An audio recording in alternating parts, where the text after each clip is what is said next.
La prétention de le savoir, d'avoir la certitude de ce que cela signifie, serait se hisser au niveau des prophètes. Or, nous ne sommes pas des prophètes, nous ne pouvons pas savoir avec certitude ce que cela signifie, nous ne sommes pas dans les secrets de la providence.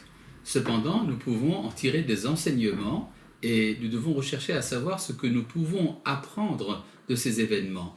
On ne peut pas, en tout cas, ne pas remarquer le fait qu'un monde qui vivait la globalisation la plus totale, un monde dans lequel on était libre de se déplacer d'un lieu de la planète à un autre lieu relativement pour pas très cher, en fait, ce monde est en train de s'effondrer.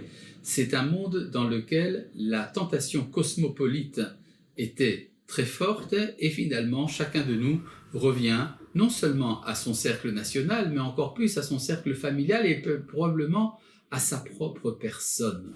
Nous vivons un moment qui est celui que la tradition appelle le moment du Shabbat, ce moment où l'on ne sort pas, ce moment où on rencontre soi-même.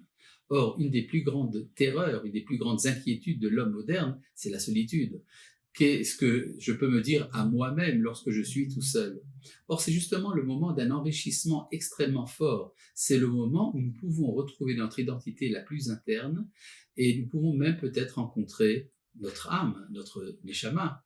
Et c'est donc un moment à exploiter. Ce n'est pas un moment idéal, mais c'est un moment à exploiter. Ce moment où l'on est capable de retrouver son origine et de retrouver son identité propre. Je pense qu'il faut surtout ne pas rejeter l'occasion extraordinaire qui nous est donnée par cette difficile époque de revenir à notre identité personnelle, chacun d'entre nous, à notre liberté véritable. Parce qu'en effet, on a l'impression que on nous a ôté notre liberté. En fait, on nous a simplement ôté notre possibilité d'agir.